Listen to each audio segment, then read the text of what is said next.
Ok, Jorge, ya estamos grabando. Si quieres tomar el micrófono. Muchas gracias, Eric. Muy buenas tardes, muy buenas noches a quienes nos acompañan, amigos, miembros del Foro Liberal de América Latina y del Centro de Liberalismo Clásico, en esta nuestra segunda sesión de lo que hemos llamado Conversatorio Virtual 5 Reformas en Acción. Dos sesiones al mes, primer y tercer miércoles de cada mes. Hoy, miércoles 19 de septiembre, con todo el ánimo, con todo el entusiasmo de seguir promoviendo el liberalismo clásico y de seguir inspirando la acción política en favor de las 5 reformas. Ya hay, a ver, 13 participantes en la sala. Voy a hacer repaso de quienes nos están acompañando. Bueno, Eric García como miembro del directorio y anfitrión también de esta sesión de conversatorio de aula virtual. A ver, creo que alguien compartió su pantalla por algún error. A ver. Fui yo, Jorge, para nada más mostrar el, Ok. el tema de El hoy. post. Ok, buenísimo. Muchas gracias. Muchas Y gracias. todavía a que lo escucho. Armando Romero, que no ubico de qué país es, Ahorita que ya agradecemos salga acá, Cristian, hacer eso. Estamos a, con acá. Eric, tal vez me ayudas a ponerle mute. Ah, ok, gracias. Armando Romero, bienvenido Armando. No sé de qué país nos visitas, pero nos gustaría que al identificarte puedas poner las iniciales del país del cual nos visitas. Igualmente a todos, por favor, quienes por primera vez nos estén acompañando en esta sesión o en estas nuestras sesiones regulares de conversación, ¿no? Poner entre paréntesis las iniciales del país del cual nos visita.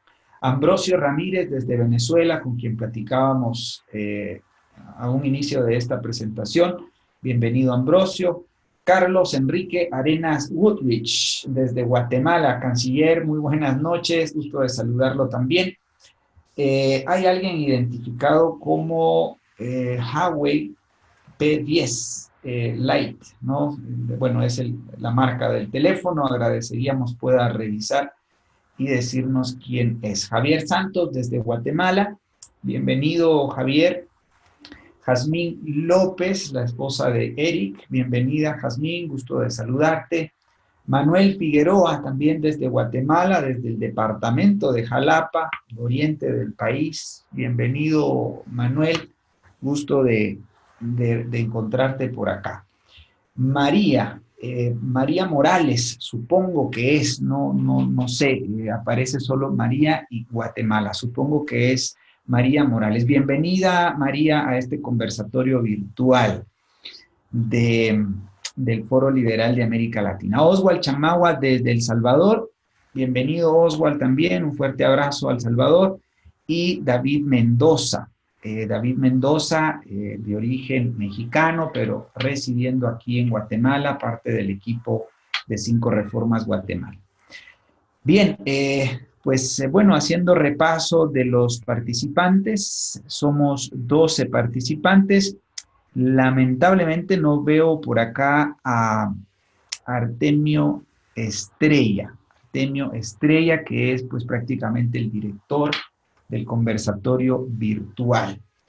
Vamos a darle 1 o 2 minutos a ver si nos acompaña Artemio, puesto que él pues, justamente tiene un tema que compartir con nosotros. Vamos a darle 1 o 2 minutos y de lo contrario empezaremos con nuestra sesión de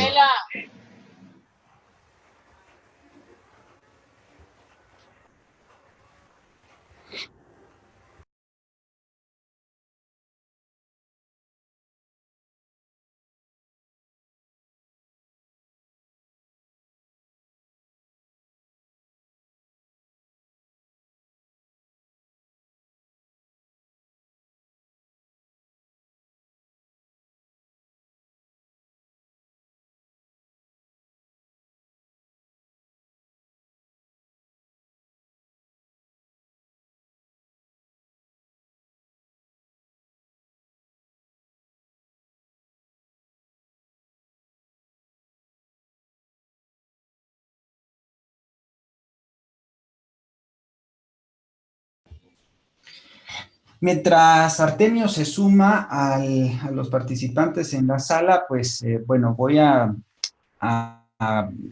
platicar sobre la agenda que tenemos para hoy en nuestro conversatorio virtual, básicamente dos temas: el tema de actualidad, nuestras independencias, historia del socialismo y mercantilismo en nuestra América Latina.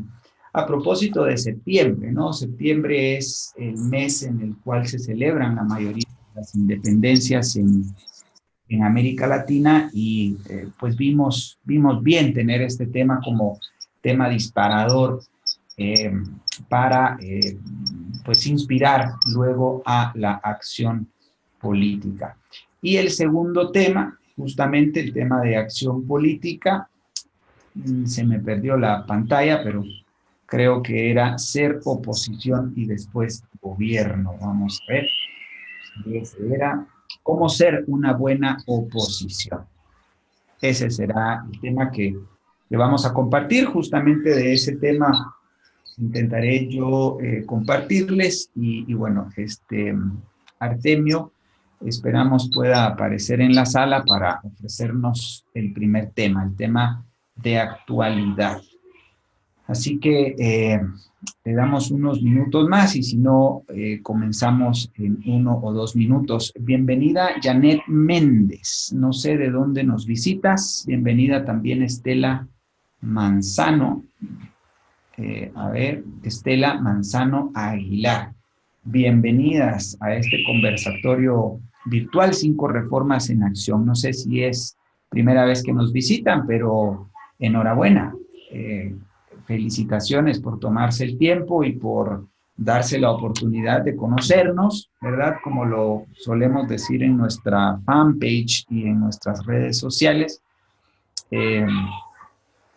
Conocernos, ¿no? Que se atrevan y que se den la oportunidad de conocer este proyecto político para transitar nuestros países a países pues con mayor justicia, con mayor orden, seguridad y prosperidad económica. Queremos convertir a América Latina en una región potencia mundial, así como se habla de los tigres asiáticos y de los leones africanos, quisiéramos que hablen de los jaguares latinoamericanos, ¿no? Y bueno, esa es parte de la motivación. En mi caso particular, la motivación más importante es mi familia, son mis hijos, tengo 3 hijos, casado, y bueno, pues ese es el motor, ¿no? que me mueve todos los días a continuar con este proyecto, hoy por hoy en mi calidad de presidente del Foro Liberal de América Latina. Bien, veo que no entra Artemio Estrella, quizás tuvo algún inconveniente, pero bueno, en todo caso vamos entonces a tratar de facilitar este tema de actualidad, nuestras independencias, la historia del socialismo y del mercantilismo. Bueno, voy a dar una breve exposición y luego pues abro el micrófono a fin de que puedan ustedes participar y dinamizar, ¿no? la interacción en la sala. Esperando que en su momento pueda entrar Artemio Estrella y pueda compartir con nosotros información relevante sobre este tema, ¿no?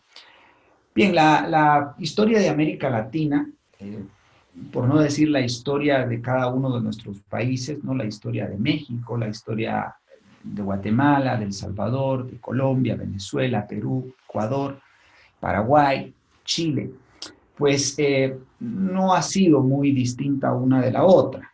Prácticamente, pues estamos por cumplir o por arribar más o menos a 200 años de independencia.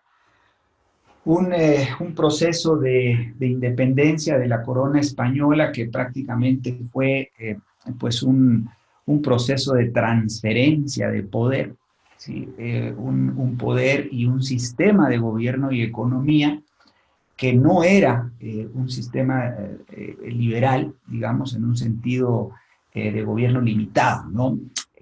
La transferencia de poder que ocurre a principios del siglo XIX en nuestra América, pues básicamente logra blindar ese poder en pocas manos, digamos, ¿no? Quizás una pequeña aristocracia en esas primeras décadas, primeros años, y que luego, pues, fue sufriendo eso que nosotros hemos llamado ese ciclo político perverso, ¿no? Entre aristocracias, monarquías que al final degeneran en dictaduras o tiranías, en aristocracias que al final degeneran en oligarquías de izquierda y oligarquías de derecha, y en democracias muy frágiles que finalmente degeneran o degeneraron en demagogia y populismo, ¿no?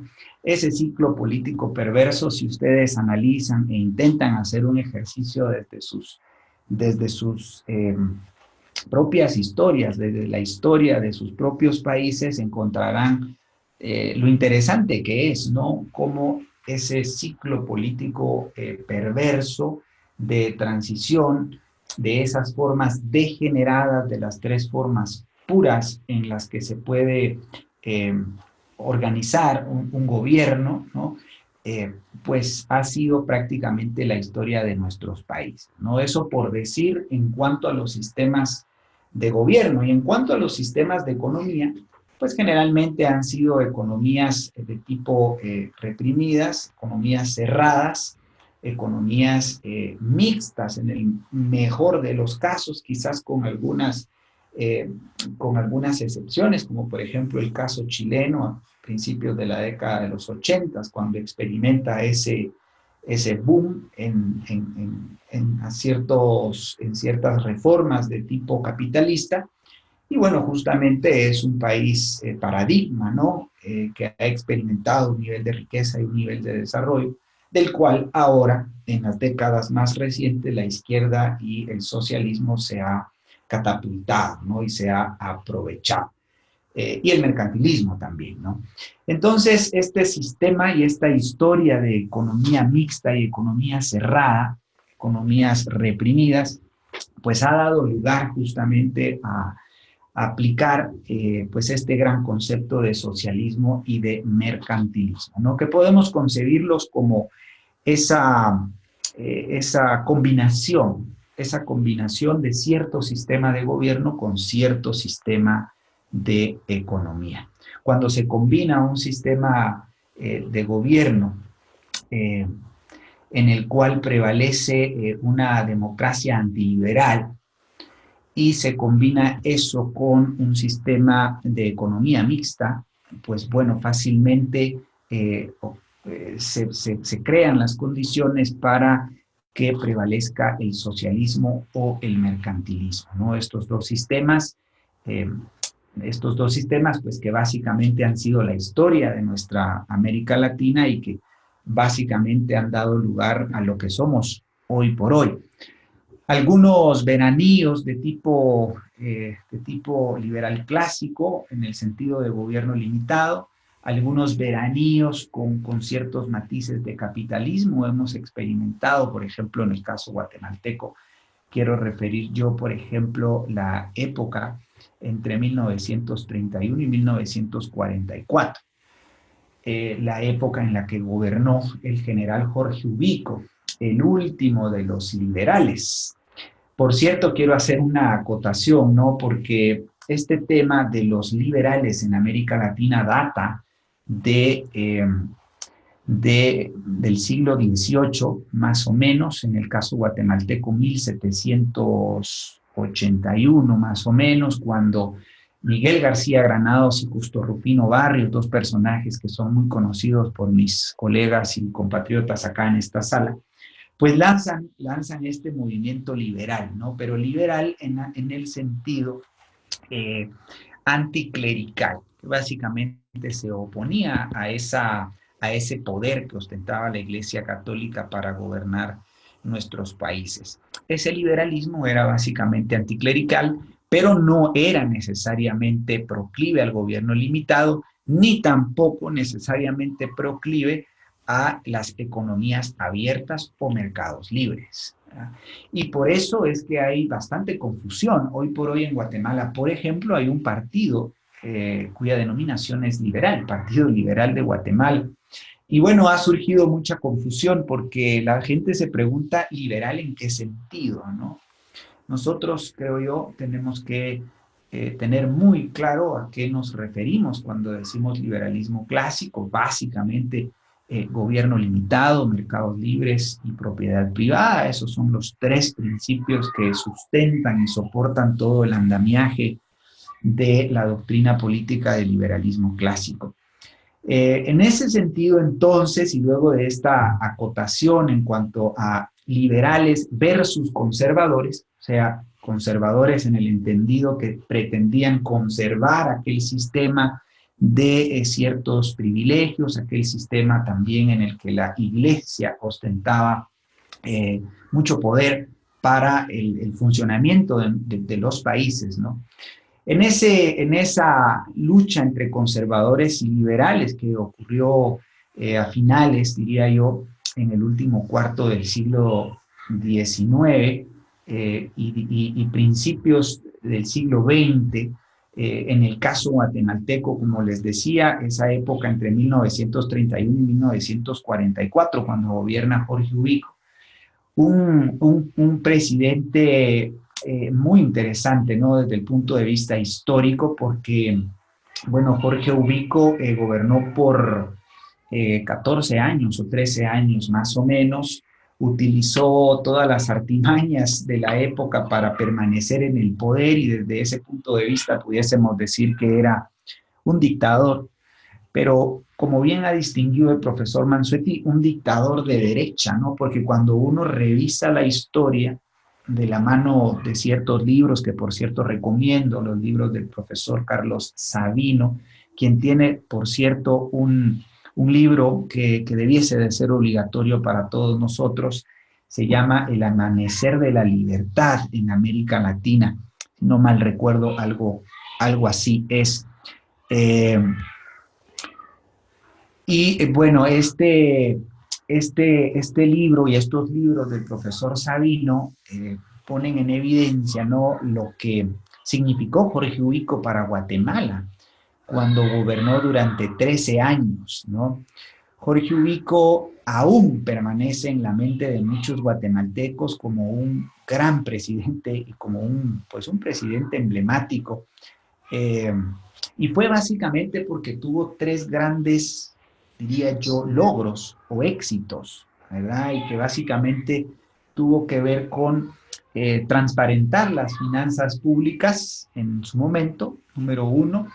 Número dos, él se dedicó exclusivamente casi al tema de orden y seguridad, impuso un régimen de seguridad que era realmente categórico, ¿no? Yo recuerdo a un tío que trabajó en presidios en aquella época, un tío abuelo, que por cierto ya falleció desde luego, pero recuerdo una anécdota que contaba, ¿no? Le decía yo, mire, tío Huicho, se llamaba José Luis y le decíamos tío Huicho. Mire, tío Huicho, cómo era la seguridad en tiempos de Jorge Ubico. Y me dice, mi hijo, en aquella época éramos implacables, pues, ¿verdad? La policía tenía una autoridad, ¿verdad? Había confianza, digamos, en esa policía. Y dice él algo así como, a cualquiera que nos levantaba la mano, nosotros se la bajábamos a balazos. Algo así fue su expresión, yo la recuerdo y bueno, qué bueno que la recuerde ahora porque va a quedar consignada en este conversatorio virtual. Pero era interesante, ¿no? Cómo era el fiel reflejo de una autoridad muy clara en aquella época. Jorge Ubico, pues se concentró en ofrecer seguridad a los guatemaltecos, en transparentar las finanzas públicas y en construir obras de infraestructura. Fíjense qué tanto se parece aquella visión, ¿no?, a lo que hoy por hoy nosotros proponemos. Casi un esquema de gobierno limitado. Claro, había alguna injerencia en temas de salud y educación, pero era bastante leve, digamos, él no le daba mayor importancia. Fue el presidente guatemalteco, el único y el último, que por cierto, pagó la deuda externa del país, alrededor de 6.000 millones de libras esterlinas, creo yo que era en aquel entonces la deuda de Guatemala, y Jorge Ubico justamente 24 horas antes de renunciar, con un gran pesar, por cierto, Jorge Ubico renuncia porque él creía que estaba haciendo bien las cosas, creía que tenía el apoyo popular, y finalmente no era así, ¿no? La gente se había cansado de que él manipulara las elecciones que supuestamente habían cada 6 años y que prácticamente pues él se reeligiera como presidente de Guatemala. Hago memoria de este caso en particular porque es el caso que conozco, ¿no? Y bueno, parece interesante aquella época en la que yo creería que es para el caso guatemalteco lo más que se acerca a un sistema de gobierno limitado, a un sistema republicano y a un sistema de economía abierta. Por cierto, durante esa época creció el crecimiento económico de Guatemala, alcanzaba el 8%, 6%. Interesante, ¿no? Cuando hoy por hoy el Banco Central de Guatemala habla de 3.2% de crecimiento económico y muchos creemos que esa es ya una exageración. En todo caso, estimados amigos, hago estas referencias porque definitivamente la historia de México no es muy diferente. La historia de toda Centroamérica, dicho sea de paso, que por cierto era una federación centroamericana, ¿no? La Federación Centroamericana. 1821 se firma el Acta de Independencia de la Federación Centroamericana respecto de la corona española, pero no es sino hasta 1823 que los países se separan, ¿verdad? Se separa El Salvador, Honduras, Nicaragua, Costa Rica, si no estoy mal. Incluso había un sexto estado, ¿no? En Guatemala se habla de un sexto estado, que era el estado de Quetzaltenango, la región de occidente del país. Y bueno, la historia sudamericana pues no es muy diferente, aunque pues allí había otro tipo de jerarquías, digamos, desde la corona española. El profesor Mansuetti nos ha insistido, enseñado que es necesario que en esta nueva versión de la historia de América Latina reconozcamos el valor que ha tenido y que han tenido, digamos, o que tuvieron en su momento los españoles principalmente, ¿no? Para nuestro continente. El almirante Cristóbal Colón, a quien regularmente en los cursos de historia, desde pequeños hasta grandes, se nos enseña como una figura opresiva y estas figuras que, bueno, dañinas, ¿no? Como enemigos de la película, ¿no? Los malos de la película. Eran personas que tenían muy buenas intenciones. Lamentablemente, pues aquella constitución de 1821, conocida como la PEPA, no caló en nuestras instituciones, en nuestros sistemas de gobierno y economía, caló poco. Y bueno, pues lamentablemente heredamos instituciones que no nos han permitido prosperar económicamente ni alcanzar esos niveles de justicia, de orden y de seguridad que anhelamos, ¿no? Caso específico y concreto, por ejemplo, el tema de la propiedad del subsuelo. Prácticamente todos los países, con excepción de Chile y con alguna excepción del Perú, si no me corrigen mis colegas y amigos peruanos, el subsuelo en toda América Latina es estatal, como una herencia justamente en la cual pues el subsuelo era de la corona, inicialmente era del rey. Nadie podía osar utilizar ningún mineral sin el permiso del rey. Y bueno, hoy por hoy no es el permiso del rey, pero sí es del permiso del presidente de la República, de los ministros de Energía y Minas y de los ministros de ambiente y recursos naturales, ¿no? Hoy por hoy el subsuelo es estatal y creo que esa es una de las condiciones, yo diría, cardinales del por qué nos diferenciamos mucho de los Estados Unidos de Norteamérica, ¿no? Un país, básicamente el único país en el planeta entero en el que el subsuelo es privado. Y bueno, eso es lo que, pues básicamente es la historia de nuestra América, la historia de la cual deriva nuestra independencia. La mayoría de nuestros escudos, pues, rezan y consignan palabras como libertad, como orden, como progreso, pero lamentablemente, pues, no ha sido así casi en su totalidad nuestra historia. Ha sido la historia del socialismo, la historia del socialismo que se ha materializado muy concretamente en ese marxismo clásico, ¿no? Económico, que se concreta en las 10 medidas del manifiesto comunista, tomo capítulo 2, en la cual, pues, cuando uno los repasa, efectivamente ve cómo pues hay un socialismo y un marxismo clásico, programado en el siglo XIX, aplicado en el siglo XX por oleadas, ¿no? Como bien nos enseña, se nos enseña desde el Centro de Liberalismo Clásico, varias oleadas durante el siglo XX, ¿no? Y se programa entonces el marxismo cultural yo diría desde el siglo XIX también, pero se termina de pulir en el siglo XX y hoy por hoy es la embestida que tenemos en contra del matrimonio, de la vida, de la familia, y bueno, todos estos ismos de izquierda, como lo son el ecologismo irracional, el multiculturalismo, contra el cual pelea muchísimo el doctor Václav Klaus, presidente honorario de este Foro Liberal de América Latina, el indigenismo, ¿no? Y el posmodernismo, que es otro de esos grandes jinetes, ¿no? Que nos hace alejarnos de la verdad y concebir todo como relativo, ¿no?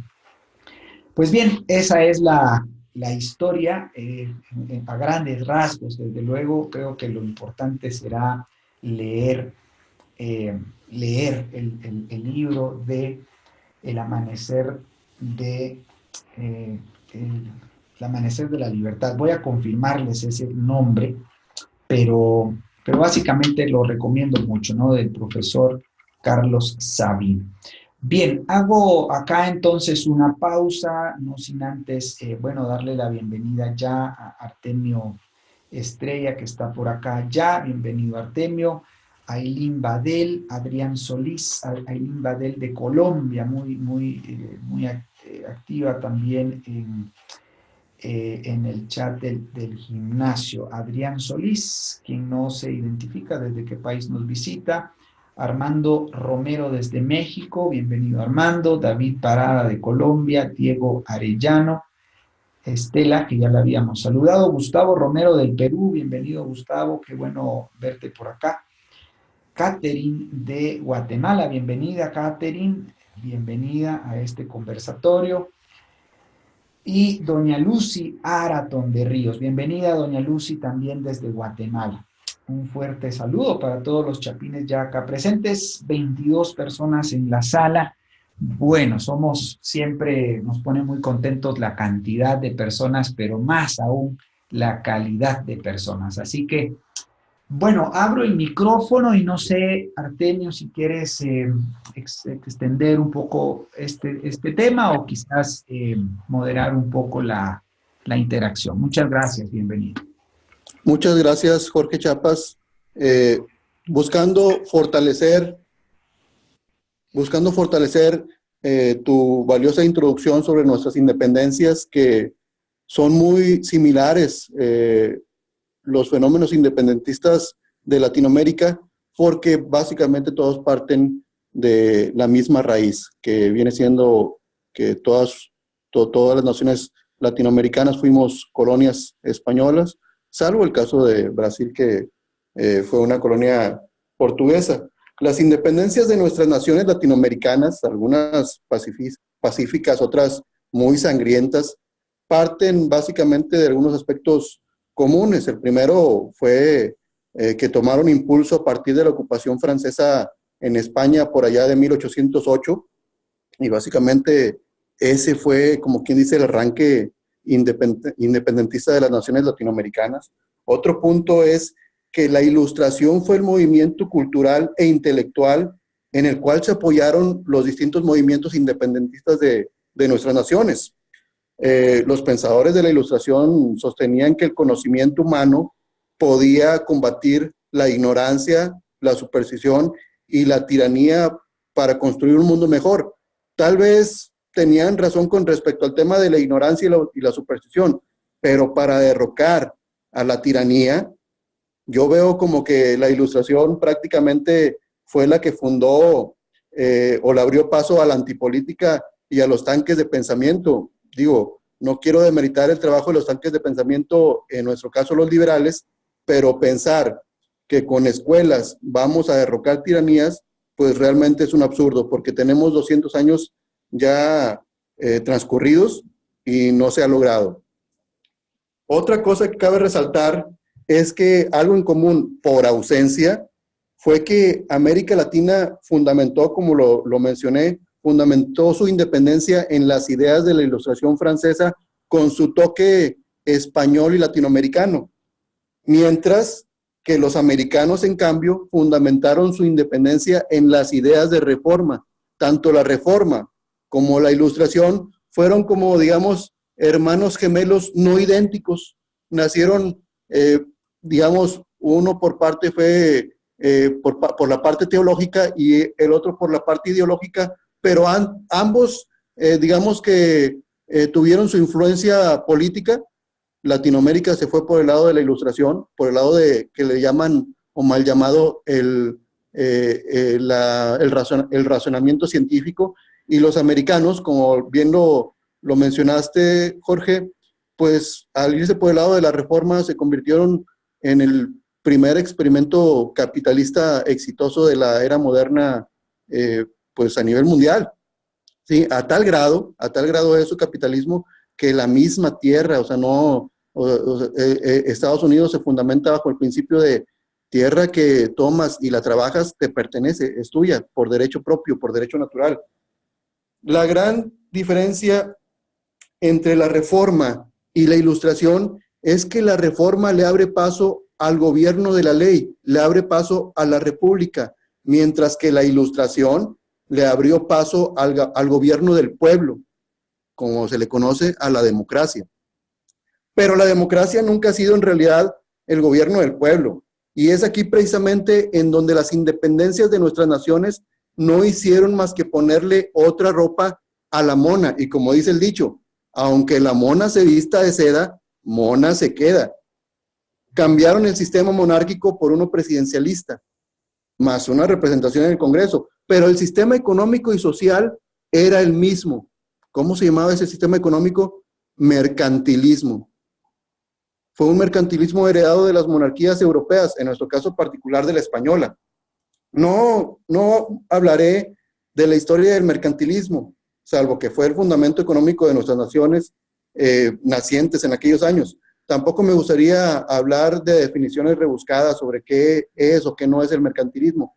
Mejor voy a comentar 3 máximas del mercantilismo, nada más para que nos demos una idea de por dónde andamos. Una de las máximas del mercantilismo dice que debe fomentar una población grande y trabajadora. Otra máxima dice que el mercantilismo debe obstaculizar tanto cuanto sea posible todas las importaciones de bienes extranjeros. Otra dice que el mercantilismo debe prohibir todas las exportaciones de oro y plata y que todo el dinero nacional se mantenga en circulación. ¿A qué le suenan estas máximas? ¿Verdad que suenan a socialismo o incluso a nacionalsocialismo? Y es que la democracia más el mercantilismo, desde una perspectiva muy personal, yo lo veo como un protosocialismo. Es decir, el socialismo que conocemos hoy siempre ha existido, siempre ha existido. O sea, posterior a nuestras independencias, comienza una serie de guerras civiles en nuestros países, en las que muchas de ellas están involucradas ideologías o pseudo religiones como la masonería, que se hacen llamar liberales, pero que siguen ofreciendo mercantilismo disfrazado ahora de algo denominado gobierno científico, porque los masones decían que ellos eran liberales, pero pues que más o menos como la rebelión en la granja, nada más que hay unos más liberales que otros, según ellos, y había quienes merecían producir y comerciar, y esas decisiones las tomaban, según ellos, a nivel racional y a nivel científico. No sé por qué, pero también eso me parece como a la tecnocracia o a los tecnócratas, al neoliberalismo o al consenso de Washington, en donde dice, sí, tienes que liberar, pero de a poco, pero no dejes que los grandes capitales o los grandes corporativos, no les quites el poder, porque ellos mueven la economía. Así pensaban los masones después de la independencia. En muchas de las revoluciones o muchas de las guerras civiles que hubo en nuestros países tenían ese pensamiento. Así que seguimos transitando prácticamente todo 1800 y principios de 1900 con esas ideas masonas pseudoliberales de mercantilismo científico. Para estos liberales masones protosocialistas, donde terminaron abriéndole las puertas a los revolucionarios comunistas, algunos más tarde que temprano, pero por allá de inicios de 1900 comienzan en nuestra América Latina las revoluciones comunistas. ¿Sí? ¿Y cuál es el resultado? Pues el resultado fue que del Río Grande o Río Bravo para abajo nace el socialismo, que no es otra cosa que totalitarismo. El mismo totalitarismo de Egipto, de Babilonia, de Roma, de aquel que se describe en las escrituras cristianas y que los reformistas tienen bien identificado.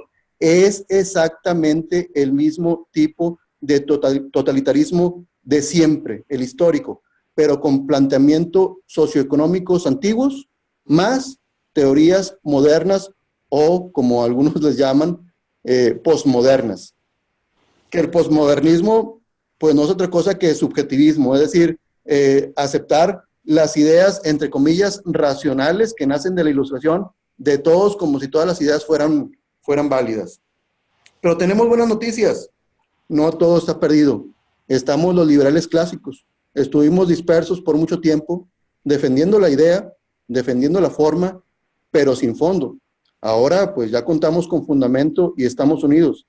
El fundamento son las 5 reformas y sus pilares son 3, gobierno limitado, propiedad privada y libre mercado. Somos radicales, en buen sentido, porque proponemos lo que nadie ha propuesto en 200 años de independencia o de supuesta independencia, el capitalismo para todos, por medio de lo que llamamos o denominamos la gran devolución. Los invitamos a todos los presentes y también los invitamos a que difundan estas ideas que estamos aprendiendo en estas sesiones, a que lean y estudien los documentos que se encuentran en el portal de internet del Foro Liberal de América Latina, en foroliberaldeamericalatina.org, en el que se presentan todos los documentos necesarios para comenzar a fundamentar partidos políticos alrededor de nuestra América Latina para sacar a nuestras naciones del letargo esclavista en el que nos tienen nuestros gobiernos socialistas, mercantilistas. Muchas gracias por su atención. Cedo la palabra ahora a nuestro presidente, que nos va a presentar el siguiente tema: Ser buena oposición, por Jorge Chiapas. Adelante, Jorge. Los micrófonos son tuyos. Muchas gracias, Artemio. Excelente aporte el que haces, principalmente la forma en la que terminas la exposición, ¿no? La invitación, creo yo, está nuevamente puesta sobre la mesa para todos los que nos escuchan hoy acá en directo y en unos días posiblemente nos escuchen en diferido. Estas sesiones quedan grabadas y son pues grabadas en formato YouTube por parte de nuestro amigo Eric García, y en unos días pues estará en nuestras redes sociales a fin de que puedan ser escuchadas en diferido. Estos conversatorios virtuales se llaman 5 reformas en acción, y es precisamente porque la idea es inspirar la acción política, la acción concreta de ustedes, estimados amigos que nos escuchan. El tema que yo les comparto ahora brevemente, bueno, es el de cómo ser una buena oposición. Bueno, es un tema que le hemos tratado de dar un énfasis en los últimos días, derivado de la constante queja, ¿no? La constante identificación por parte de la mayoría de latinoamericanos de advertir que tienen muy malos gobiernos, muy malos gobiernos. Vemos cómo hace algunos meses se ha elegido en México al socialista Manuel López Obrador. Vemos lo que ha pasado en Guatemala también, después de toda una vorágine de histeria anticorrupción, eligiendo a un personaje, pues, que es un profesional de la comedia, sin lugar a dudas, pero que de política sabe poco y nada. Y se ha metido en una serie de problemas enormes, ¿no? Y entonces, pues, salta toda la clase media en particular y especialmente, y bueno, algunos tratan de respaldarlo, otros pues se dan cuenta que su decisión, aquella decisión fraguada por el criterio del menos peor, ¿no?, los ha conducido nuevamente a un fracaso de su decisión, ¿no? Algunos se arrepienten, otros no. Y bueno, ese es el caso guatemalteco, pero no dista mucho del caso colombiano recientemente, donde se elige a un mercantilista, también el menos peor. El caso peruano, donde se elige primero a Pedro Pablo Kuczynski, ahora ya depuesto del poder, y bueno, pues no obtuvo ni siquiera logró terminar su gestión presidencial, imagínense. El caso ecuatoriano, que tampoco pues es muy diferente, y el caso chileno, ¿no?, que vemos como también gana la derecha mala, lo que nosotros consideramos como la derecha mala. El caso brasileiro, ¿no?, donde todavía se considera el retorno de un Lula da Silva. Imagínense lo mal que estamos y cómo responde esto a la ley del péndulo en ciencia política. La ley del péndulo, cuando no hay una verdadera república, cuando no hay una verdadera democracia liberal, que es lo que ha faltado durante 200 años y que lo enfatiza muy bien Artemio, pues tenemos eso, ¿no? De la izquierda dura hacia la derecha mala, y la derecha mala justifica luego el péndulo hacia el otro lado con la izquierda blanda, socialdemócrata, y como su gestión es pésima, nefasta como siempre, entonces justifica la vuelta del péndulo hacia el otro lado, y la derecha mala no hace las reformas radicales, liberales, completas, congruentes entre sí, y entonces justifica nuevamente el retorno a la izquierda dura, la izquierda violenta. Esa es la ley del péndulo, y por eso es que tenemos pues los gobiernos que tenemos, al menos en los últimos 30 años, entre izquierda dura, izquierda blanda, socialdemócrata, en el caso menos grotesco, ¿no? Y en el caso menos peor, la derecha mala, la derecha mercantilista, que lo que busca pues básicamente es conservar y preservar sus privilegios. Bueno, entonces la pregunta y la digresión que hemos hecho recientemente al interno del Foro Liberal de América Latina es hacer énfasis en que tenemos malos gobiernos porque tuvimos y tenemos mala oposición. Ese es un planteamiento muy claro que queremos que quede grabado hoy en ustedes. hay un mal gobierno en América Latina, y es verdad, ¿no? Pero además hay mala oposición, y también eso es verdad. ¿Y cómo es la mala oposición? Hemos escrito en el Centro de Liberalismo Clásico hace algunas semanas. Ya pronto tendrán todos estos documentos, ya están, de hecho, la mayoría de ellos en el portal del Foro Liberal de América Latina. ¿Cómo es esa mala oposición? Bueno, se centra en anécdotas, en chismes, en estos espectáculos, ¿no? que da y que se generan principalmente en torno a la histeria anticorrupción, ¿no? Se enfoca en nombres y en personas y no se enfoca en lo que verdaderamente está mal, que es el sistema de gobierno y economía. Se opone a todo, básicamente se opone a todo, pero no tiene una postura y una propuesta alternativa, ¿no? No tiene una postura de proponer, sino únicamente una postura de confrontar, de demeritar y de aplacar, ¿no? No tiene una propuesta concreta, real, viable, atractiva para la gente. Llega al punto de ser irresponsable porque cae en esta vorágine también de la opinionitis, ¿no? Y las redes sociales que se prestan mucho para eso, haciendo lo que llamamos pues una especie de populismo irresponsable, ¿no? Diluyéndose, como no tiene un programa, como carece de un marco ideológico, y si lo tiene, se abstiene de ser claros y poder expresarlo. Y bueno, eso pues lo conduce definitivamente hacia una oposición definitivamente mala, ¿no? Es anecdótica, es irresponsable, anti-ideológica, no propositiva y también en muchos casos irrespetuosa, ¿no? Cae en el agravio, cae en la difamación, cae en esa falta de respeto hacia las autoridades, que ya sea para bien o para mal, pero son autoridades que pues cualquier persona culta, ¿no? Como la que nosotros intentamos atraer a nuestro movimiento de las 5 reformas, pues se abstendría, ¿no? De decir groserías y de lanzar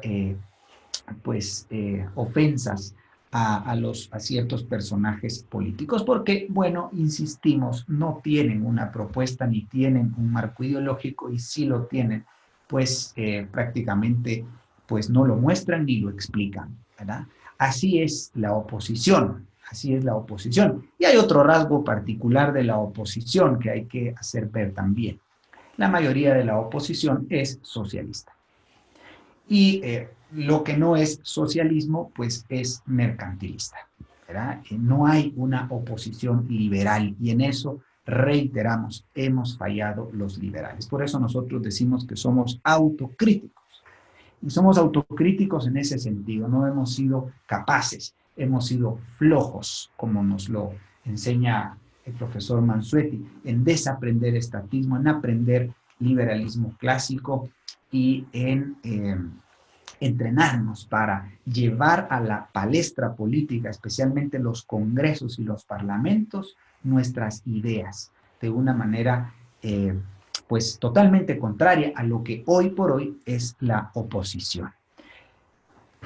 No sé si conocen la ley de la oposición y el gobierno, pero bueno, en este escrito que tenemos nosotros, en este documento emblemático, le he llamado yo, estos documentos emblemáticos que escribimos en el Centro de Liberalismo Clásico y que son nuestro soporte programático para impulsar las 5 reformas, pues bueno, esta ley, la ley de la oposición y el gobierno, pues dice que si hoy tenemos un mal gobierno, es porque ayer tuvimos una mala oposición, ¿sí? El gobierno de hoy es la oposición de ayer. Y yo quiero que en este momento hagan ese ejercicio mental de situarse, ¿no?, en sus países y, bueno, se pregunten quién es la oposición de hoy. Muy probablemente esa oposición fue el gobierno de ayer y pues hoy por hoy hace una mala oposición, y el gobierno de hoy fue una oposición mala o ausente ayer, ¿no?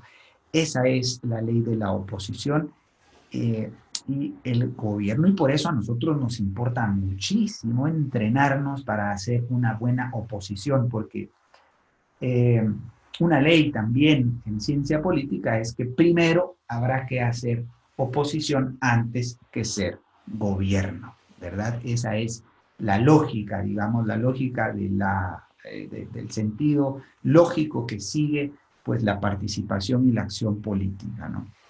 ¿Y quién es gobierno y quién es oposición? Bueno, generalmente en toda elección siempre hay un ganador y muchos perdedores, ¿no? Lo que sucede en nuestras democracias patológicas, como bien dice el profesor Olavo de Carvalho, ¿no? Donde hay solo izquierda dura, izquierda blanda, izquierda socialdemócrata, neoliberales y mercantilistas, al final todos pactan con la izquierda, al final lo que tenemos en nuestras elecciones pues son partidos de izquierda y de más izquierda, ¿no? Y en esas democracias patológicas, bueno, hay un ganador y hay muchos perdedores. Lo que sucede generalmente es que los perdedores desaparecen del mapa, ¿no? En nuestro caso guatemalteco no solo desaparecen, sino que huyen, porque generalmente están siendo perseguidos por la justicia, ¿no? Por temas de corrupción y por temas, bueno, de los que electoral ilícito, entre comillas. Y bueno, lo que pasa entonces es que desaparecen de escena, ¿no? En lugar de recoger el papel de oposición, ¿no? Les tocaría distribuirse, como en el cine y en el teatro, dice este texto, a quien quedó de segundo en número de votos, pues le tocaría que encabezar la oposición. Y hay a quienes quedaron de tercero, cuarto y así sucesivamente, pues les tocaría demostrar que pueden hacer una mejor oposición que el segundo. Pero generalmente eso no ocurre en nuestras democracias, ¿no? Porque los partidos políticos, pues evidentemente, carecen de aptitudes, capacidades y conocimientos, que es lo que estamos formando aquí. ¿Cómo es una buena oposición? Bueno, básicamente hace 5 funciones principales. Control, ¿no? Control para que el oficialismo no abuse del poder. Contención para que el oficialismo o el gobierno no haga tantas malas políticas, no haga malas políticas en general. Educación, ¿no? Para que la gente pueda aprender la diferencia entre las malas y las buenas políticas. Cooperación con el gobierno, si acaso hace alguna buena política. Y 5, estar listo como gobierno de repuesto, preparado para hacer las buenas políticas, ¿no? Cuando el electorado le llame a gobernar. Bueno, ¿cuál es la ruta? ¿Cuál es la ruta? Nosotros creemos que hemos utilizado para esto la analogía de un tren, ¿no? En el cual pues hemos zarpado, ¿no? Y hay 3 grandes estaciones. La primera estación es lograr un lugar en la oposición. Y ese lugar en la oposición se puede lograr desde afuera, deberíamos de poder lograrlo desde afuera, ¿no? Con el posicionamiento mediático, haciendo una oposición desde afuera, es decir, desde afuera del Congreso, básicamente, porque esa es la primera estación. Lograr un lugar en la oposición, en este caso, desde afuera. En la segunda estación a la que el tren deberá llegar, pues es la de ser el primer lugar de la oposición. Quizás ya desde dentro del Congreso o de los parlamentos, ser el primer lugar de la oposición, que obviamente se debe caracterizar por esos rasgos, ¿no? Ejercer un control, ejercer contención, educar, cooperar y estar listo para cuando el electorado nos llame a gobernar. Y la tercera estación es, pues, hacer gobierno, ¿no? El gobierno, hacer gobierno es el nombre de la tercera estación, pero para llegar a hacer gobierno, primero deberemos hacer oposición. Y para eso hay que entrenarnos, porque una vez lleguemos al gobierno, estimados amigos, nos tocará que hacer labor de defensa y de contención, ¿no? Saber defender nuestras buenas políticas, nuestros principios, gobierno limitado, mercados libres y propiedad privada. Nos tocará que hacer defensa y contención.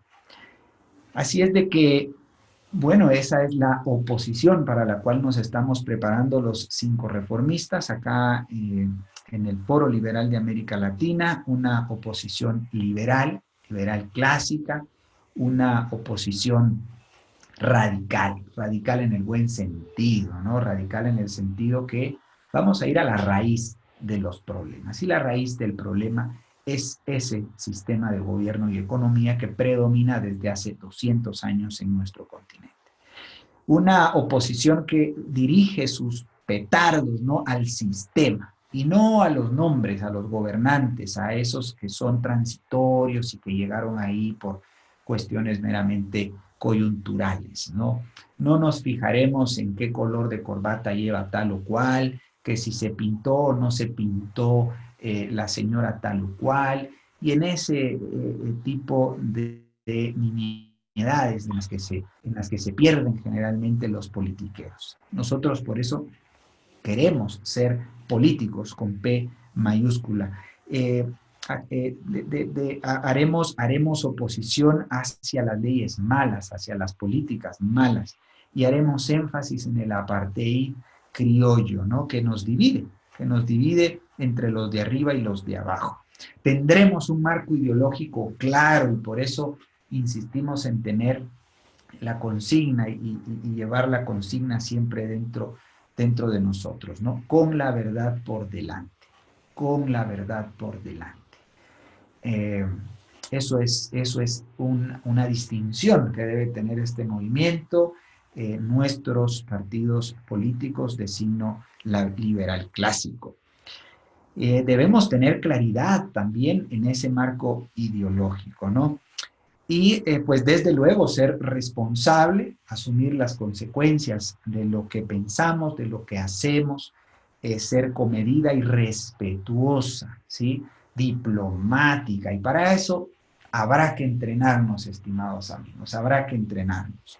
Ser pedagógica, es decir, educar, ¿verdad? Y ese es pues el gran legado, uno de los tantos definitivamente que el profesor Alberto Mansuetti nos empieza a dejar, ¿no? El legado de siempre estar en condición de enseñar y aprender. De enseñar y aprender. Enseñar requiere generosidad y aprender requiere de humildad. Cuando hay personas que tienen el ego elevado, subido, ¿no? Porque bueno, tuvieron, pues tienen o riqueza, o tienen poder, o tienen éxito y fama, y bueno, eso se les sube a la cabeza, se les sube el ego, entonces pierden, muchas de ellas, la humildad para poder aprender y eventualmente la generosidad para poder enseñar.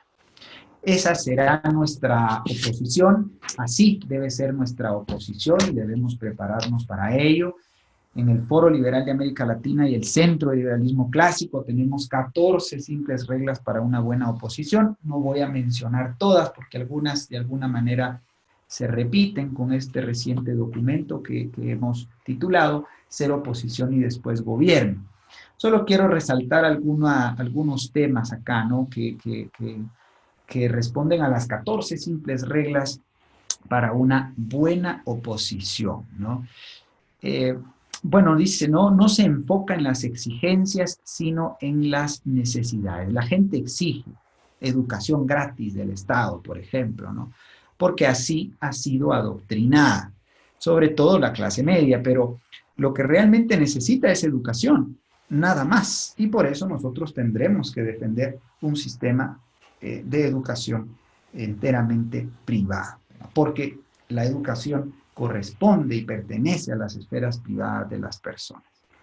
Se adelanta, una buena oposición se adelanta, no se limita al mero juego defensivo con puras críticas a las iniciativas oficiales, ¿no? También juega adelante con propuestas, por eso avanza, ¿no? Su oferta es integral. Su oferta es integral, por eso no separa ninguna de las 5 reformas. Nosotros no podremos separar ninguna de las 5 reformas porque de lo contrario estaremos tapando un hoyo y destapando otro, ¿no? Los parches, nada más estaremos aliviando los problemas o poniendo parches sin realmente cambiar de fondo el problema. Una buena oposición tiene su gabinete sombra, ¿no? Escuchen esto, este método a los británicos les sirve. Voceros calificados por materias hacen seguimiento desafiando al mal gobierno y a la mala oposición. Medida por medida, ley por ley, política por política, aunque en el marco de un proyecto de cambio integral. Siempre haciendo énfasis en la integralidad y en la congruencia que hay en nuestro caso sobre las 5 reformas, ¿no? Es solvente, sin dinero tampoco hay crecimiento, y aquí, bueno, voy a hacer bastante énfasis, ¿no? Los estatistas, tanto oficialistas y opositores, tienen sus recursos financieros, nuestros impuestos, básicamente. Tienen como recurso financiero nuestros impuestos, pero los liberales solo contamos con la verdad para persuadir, y esa es una posición de desventaja. En Guatemala y, bueno, en toda América Latina, a los miembros del directorio acá presentes les consta, es muy difícil recaudar fondos para nuestro movimiento. Por eso, bueno, insisto, invito e insisto, leer mi artículo del día de hoy. Agradezco a quienes ya lo han hecho, agradezco también a quienes lo han felicitado. Pero es una especie de catarsis, ¿no? De más o menos el último mes o mes y medio que hemos salido a persuadir para recaudar fondos. Es harto difícil, la verdad. Pero eso es la clave, eso es clave. Por eso es clave el entrenamiento en los argumentos y contraargumentos, en los mensajes y contramensajes para ganar adherentes y con ello donaciones y aportes. Nos dice mucha gente, este proyecto es imposible, es utópico. Nos dicen, yo no les diría a diario, nos lo dicen varias veces en el día, cuando tenemos la oportunidad de compartirlo, ¿no? Y aquí está mi colega Carlos Arenas, que no me dejará mentir, David Mendoza, Manuel Figueroa, bueno, en fin, los chapines acá presentes darán cuenta de ello. Nos lo dicen a cada rato, ¿no? Retomo yo en ese punto un sabio dicho que encontré por ahí, que justamente cito en mi artículo de hoy: no hay cosas imposibles, solo personas incapaces. Y es porque precisamente hay pereza, hay flojera y eventualmente falta de tiempo, falta de recursos decisivos como para entrenarse en los argumentos y contraargumentos, mensajes y contramensajes, porque de esa manera tenemos que persuadir, que es nuestra principal arma, estimados amigos. Nosotros, por definición, no somos ni seremos violentos. Nuestra arma es realmente la persuasión, y la persuasión a través del lenguaje, a través de las palabras. Y por eso insistimos en leer y leer mucho, ¿sí? No leer tweets de 140 caracteres, ahora ya son más, ¿no? 280 creo yo, caracteres, ¿no? No leer tweets, nada más. Leer los documentos que nosotros escribimos, porque para eso hay que escribir, para eso hay que sentarse. Y ahí, bueno, pues tenemos a todo ese staff de gente académica e intelectual, como el profesor José Luis Tapia, por ejemplo, como el mismo David Taylor, un servidor que intenta hacer lo propio, y bueno, todos los que estamos miembros y líderes de nuestro movimiento. Finalizo con esto, ¿no? La buena oposición insiste en que el capitalismo es para los pobres. Nos debemos a los más desfavorecidos, principalmente los cristianos, estimados amigos, aquellos que son cristianos de cualquier denominación, entenderán muy bien esto, nos debemos a ellos principalmente. Y por eso debemos entender el capitalismo, debemos saber dónde hay pruebas manifiestas, evidencia de que el capitalismo ha funcionado para dar muestra de que pues es para los pobres, la propiedad privada es para los pobres. El profesor Mansuetti tiene un excelente artículo que justamente se llama así, ¿no? La propiedad privada es para los pobres, porque justamente el capitalismo que se basa en la propiedad privada es para los pobres. Capitalismo liberal, desde luego, no el capitalismo de amigotes, ¿verdad? Al cual estamos acostumbrados. Bien, creo que no fui breve, me piqué, como decimos acá, me extendí. Pero en todo caso tenemos 20 minutos para interactuar. Quedo atento aquí a sus comentarios, observaciones, críticas. Ya hay más miembros en la sala. Qué alegría realmente me da a mí en lo personal y en nombre de todo el equipo del foro. 29 personas. Saludo a Rodrigo Mora desde Chile. Saludo a, bueno, María Sagui, que me aclaraba por acá, no es María Morales, es María Sagui. Bienvenida, María. Enhorabuena que esté con nosotros. Javier Baltra, que no lo había saludado, no sé de dónde es. Horacio Serrano. Gurka, que no sé si es su nombre, su apellido. Jimena de Bolivia. Luis Felipe García, bienvenido también, no sabemos de dónde es. Diego Arellano. Bueno, en fin, 29 personas. Excelente, felicitaciones. Abro el micrófono para comentarios y observación. Muchas gracias, Jorge, por tu magistral presentación. Me alegra mucho saber y ver que los cuadros están aumentando aquí en las sesiones, saber que realmente ya estamos pasando de la academia a la acción política y pues tus comentarios y tus pláticas son muy enriquecedoras.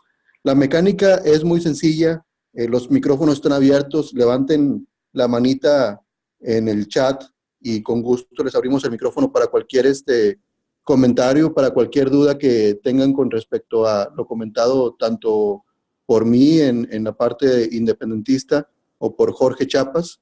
Están abiertos los micrófonos. Adelante.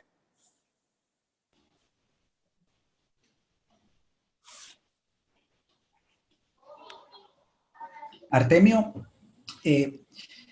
David Mendoza nos sugiere, porque hay algunos nuevos en la sala, nos sugiere hacer un pitch muy breve de las 5 reformas. ¿Me podrías ayudar, Artemio, por favor?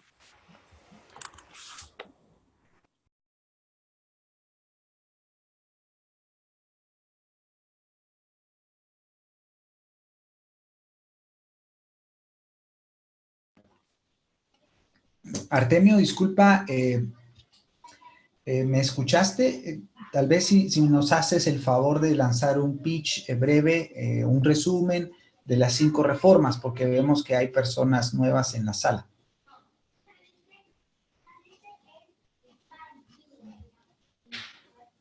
Bien, creo que no me escuchó. Discúlpame, Jorge, tenía el micrófono en mute. Sí, bueno, el fundamento del Foro Liberal para América Latina son las 5 reformas y el impuesto único. Tenemos básicamente tres pilares. El primero es el gobierno limitado, el segundo son los mercados libres y el tercero es la propiedad privada. Esos son los pilares de nuestra propuesta. De las 5 reformas, la primera reforma es la reforma política, y la reforma política, el enfoque es la seguridad, la justicia y la infraestructura. Creemos que un gobierno limitado solamente se debe dedicar a esos 3 servicios: seguridad, justicia e infraestructura, que en otros países les llamamos obras públicas. La segunda reforma es la reforma económica, que como lo mencionó Jorge Chapas, la reforma económica, pues, ¿Qué es lo que estamos buscando con ella? Estamos buscando el capitalismo para todos, ganar más para vivir mejor. Entre lo que contempla la reforma económica, pues hablamos de que todo el catálogo de leyes malas o leyes o regulaciones que impide el crecimiento de las empresas, de las organizaciones y de los mismos individuos, pues hay que trabajar en derogarlas para que haya una explosión económica, una explosión de progreso individual, ¿sí? Fundamentada en el individuo como, digamos, como unidad mínima social, y en la familia como organización mínima de la sociedad. ¿Sí? La tercera reforma es la reforma educativa y la cuarta la reforma médica.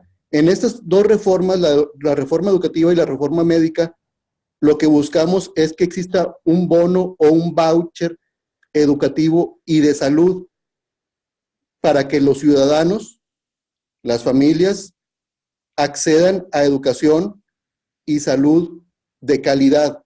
¿Cómo sería la educación y la salud de calidad?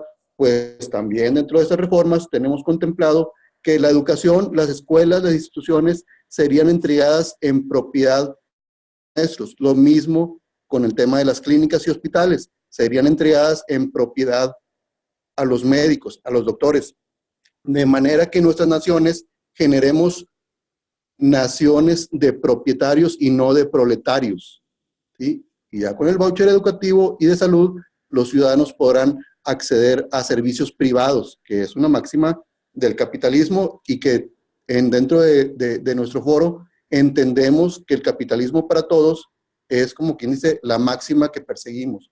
Y la quinta reforma es la reforma en jubilaciones y pensiones, muy similar a las dos anteriores. El tema de jubilaciones y pensiones debe de ser administrado por agentes privados, y un mecanismo para hacer esta migración es también modificar, que no sea el gobierno el que administre el financiamiento de las jubilaciones, sino que sean agentes privados y los trabajadores reciban el fondo directamente, como también similar a un bono de jubilación, pero que sea administrado por entidades privadas. Y alrededor de esas 5 reformas tenemos el impuesto único. Lo que estamos buscando es un impuesto único a nivel federal, eliminar todo tipo de impuestos que frenan a la libre empresa, como impuestos sobre la renta, como impuestos sobre inventarios, impuestos sobre uso de suelo, todos ese tipo de impuestos que lo que hacen, no hacen más que elevar el costo de los productos y servicios y se transmiten finalmente al consumidor. La idea es tener un impuesto único y plano, perseguir esto, y a nivel municipal, pues impuestos municipales para que los municipios también tengan sus servicios de seguridad y justicia a nivel local, a nivel municipal y a nivel estatal, de acuerdo a cómo se manejen las regiones en los distintos países de nuestra Latinoamérica. Básicamente, y en resumen, eso es lo que se contempla en las 5 reformas. Muchas gracias, Artemio. Bien, bueno, Rodrigo Mora nos dice que Luis García y Javier Baltra son de Chile. Bienvenidos entonces, Luis y Javier. Bienvenidos a esta sesión. Enhorabuena, les felicitamos por estar acá. Bien, ¿algún comentario sobre los temas que hemos platicado hoy? Amigos, nos quedan aproximadamente 11 minutos. ¿Qué tal, Jorge? No sé si me escuchan allí. Sí, te escuchamos, Eric. ¿Qué tal? Bueno, pues agradezco de antemano también a Artemio y lo expuesto, muy enriquecedor para aclarar también muchas veces la visión que se tiene de la historia con respecto al primer tema, ¿no? La historia oficial en estas épocas que varias naciones están celebrando su independencia y bueno, también hablando ahí un poquito del punto que tocaste, ¿no? De la tradición española con respecto a la posesión a la propiedad, ¿no? Del subsuelo. Efectivamente, también hay un artículo por ahí que encontré, a ver si ahorita se los puedo pasar por el chat, se llama La corrupción heredada. Pasado colonial, sistema legal y desarrollo económico en Colombia, ¿no? El tema trata específicamente de Colombia, pero toca algunos aspectos de la ley y hace la comparación entre la common law, la ley inglesa, y el sistema legal continental, que fue el que heredamos de España y de Francia, como bien lo comentaron. Entonces, ese se los voy a pasar por aquí en privado para también que tengan un poquito más de referencias acerca de por qué en América Latina, a pesar de que tuvimos estos movimientos independentistas que fueron mucho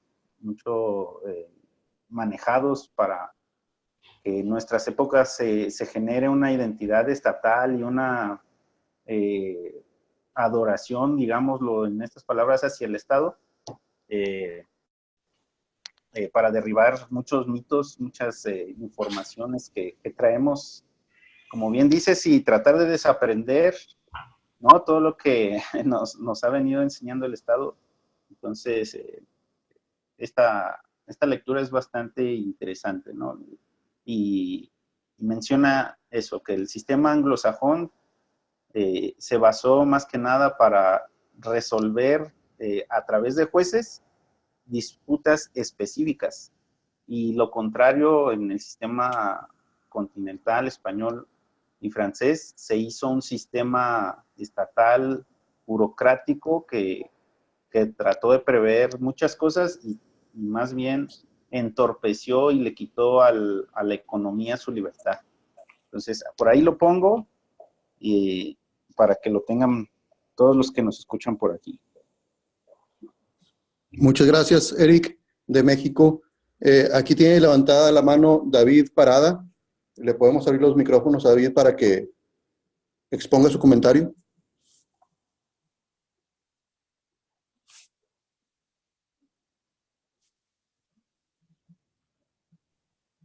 A ver si David puede activar ahí su micrófono.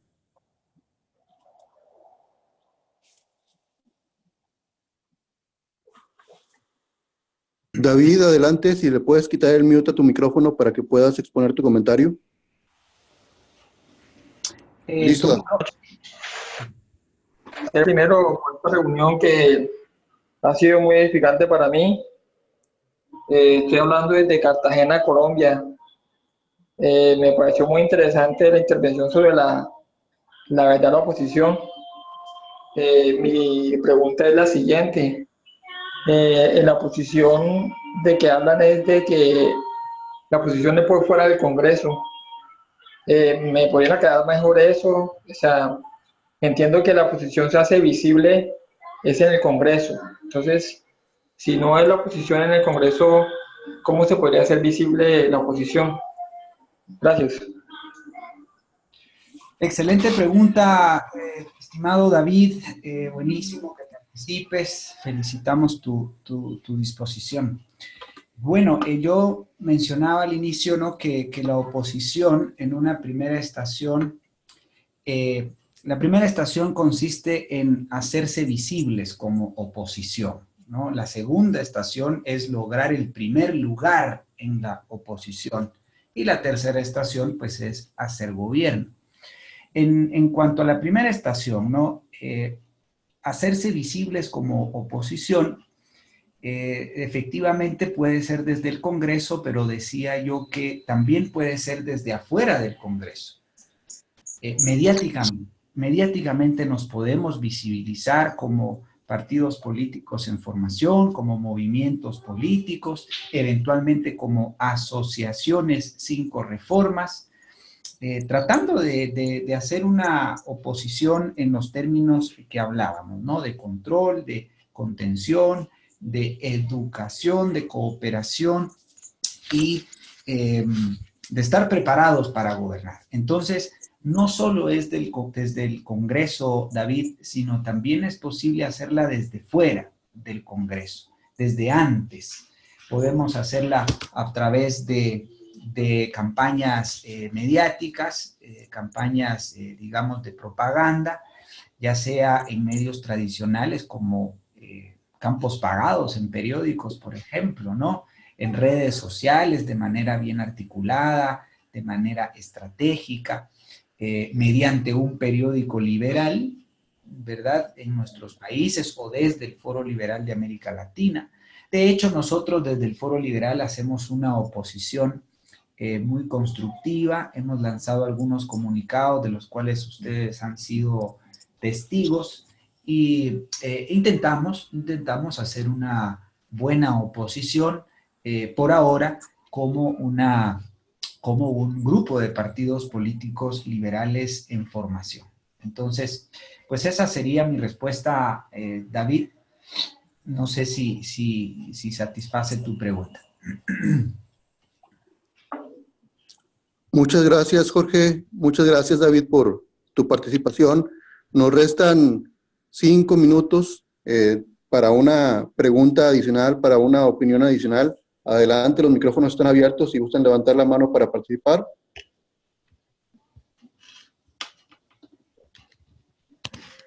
Saludos aquí también para redondear ahí lo que comenta Jorge. Por ahí en los documentos que manejamos en la página del foro, obviamente ya tiene que ser un trabajo más avanzado, ¿no? Donde ya hay células, donde ya hay un cuerpo de personas que ya han estudiado. También se puede hacer a manera de oposición un congreso, un tipo congreso paralelo, ¿no? Desde donde se emitan también estos comunicados para hacer esta oposición. No recuerdo exactamente el nombre que le dan, si es un congreso paralelo, no necesariamente tiene que tener una sede, digamos, ¿no? Pero desde el cual se evalúen todas las propuestas que se hacen en el gobierno oficial y, bueno, lanzar este tipo de comunicados con los porqués, los puntos a futuro que se tendrían con esas nuevas reformas y cómo serían las soluciones o cómo desde la óptica del liberalismo clásico y con las 5 reformas se solventan de manera óptima esos problemas. Ese es mi comentario. Gracias. Efectivamente, Eric, muchísimas gracias. Sí, se llama Congreso Paralelo en el caso del Congreso o Gabinete Sombra en el caso del Gabinete. Pero sí, efectivamente, es una forma de hacer una buena oposición desde afuera. Gracias, Eric, por el apunte.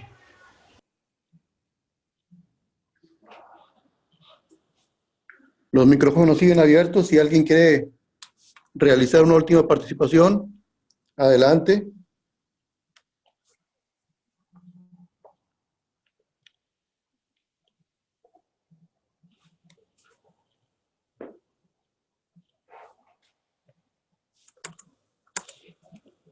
Buenas noches, amigos. Carlos Arenas de Guatemala. Después de escuchar tan excelentes exposiciones y temas tan importantes, solo quiero dejarles una tarea para la próxima reunión. Tal vez empezamos a hacer esa oposición de que hablamos en nuestro círculo de influencia, tomando en consideración los 5 puntos a los que nos referimos de hacer oposición. Darnos a conocer por donde tenemos influencia en nuestro entorno. Creo que es importante y poder compartir nuestras experiencias. Saludos. Muy buena recomendación. Gracias por tu participación. Y pues sí, en efecto, las sesiones de los miércoles son precisamente para llevarnos esa tarea, la tarea de hacer acción política y con las recomendaciones, por ejemplo, de Eric, de hacer gabinete en la sombra o Congreso paralelo, básicamente es aprovechar, el gobierno particularmente siempre busca hacer show mediático prácticamente. Yo creo que en todos nuestros países parece que la política o la politiquería trata de hacer show mediático. Bueno, pues nosotros es solamente cuestión de en cada uno de esos shows que intenta hacer el gobierno, pues nosotros tomarlo muy en serio y hacer, en lugar de politiquería, política de verdad, política de la buena, ¿sí? Y esa sería una muy buena fórmula de hacernos ese gabinete en las sombras o ese Congreso paralelo. Por cada propuesta de un politiquera del gobierno en turno, pues nosotros tendríamos una propuesta totalmente formal, basada en la verdad, basada en el liberalismo clásico y basada en las 5 reformas. Muy buena estrategia y muy buena sugerencia, Carlos, de que hay que llevarnos de tarea la acción política. Muchas gracias. Con esto damos por concluida la sesión. Cedo el micrófono a nuestro presidente Jorge Chiapas para la despedida de la sesión. Jorge. Muchas gracias, estimado Artemio. Muchas gracias a todos quienes han participado de alguna manera. Efectivamente, reiterar tus palabras, ¿no? El objetivo de los conversatorios virtuales, los primeros y terceros miércoles de cada mes, es inspirar la acción política y que justamente este periodo que empieza mañana y termina, bueno, el otro, el miércoles 3 de octubre, que será nuestra próxima sesión, pues actuemos de manera concreta en favor del proyecto de la Gran Devolución y las 5 reformas. Yo quiero lanzarles un reto, ¿no? Hoy fuimos 29 en el momento cumbre. Les reto a que el próximo 3 de octubre invitemos al menos a cada uno de nosotros y logremos, pues no sé, 40 personas que se enteren más del Foro Liberal de América Latina, de las 5 reformas y del proyecto de la Gran Devolución. Porque hablamos en clave de propuesta. Esa es nuestra consigna. Así que el reto y la invitación, ¿no? Es a atraer más gente, más simpatizantes, más latinoamericanos a nuestro proyecto. Ojalá al menos seamos más de 29 el próximo 3 de octubre que nos estaremos dando cita acá. Termino con esto. Mañana es un día especial para el liberalismo clásico, y más especial aún para nosotros en el Foro Liberal de América Latina y el Centro de Liberalismo Clásico. Es el cumpleaños número 71 del profesor Alberto Mansuetti, a quienes todos nosotros pues admiramos y valoramos y apreciamos mucho.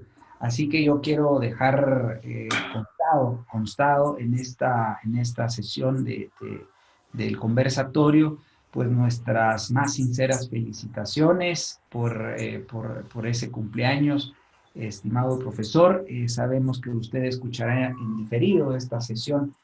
Y bueno, en nombre de los miembros del foro y a título personal, desde luego, pues felicitaciones, que Dios lo bendiga, que le siga dando muchísimos años más de vida con nosotros y mucha energía, mucho espíritu liberal clásico y ese don para seguir enseñando y orientándonos en este proyecto de vida que es ya para nosotros, para muchos de nosotros. Quiero dejar consignada esa felicitación y desde luego, por favor, mañana celebrémoslo al profesor Alberto Mansuetti en nuestras redes, en el chat, personalmente. Hagamos que él se sienta acompañado y que él se sienta contento. Bien, con eso me despido. Un fuerte abrazo para todos, un saludo a los chapines que estuvieron hoy presentes en la sala y por supuesto a todos los demás que hoy se dieron la oportunidad. Los esperamos el próximo 3 de octubre, ¿no es así, Artemio? De mi parte, muchas gracias. Feliz noche. Muchas gracias. Buenas noches a todos. Feliz noche a todos. Recuerden que tenemos grupos de WhatsApp por países, así es que si alguno de los que está por aquí no tiene algún grupo de WhatsApp de su país o quiere liderar algún grupo de WhatsApp, entonces ahí les dejamos un numerito para que se pongan en contacto o los agreguemos a los grupos que ya existen. Entonces, por mi parte es todo. Muchas gracias, Artemio y Jorge. Nos seguimos escuchando en cada primer miércoles y tercer miércoles de cada mes. Gracias, Eric. Feliz noche.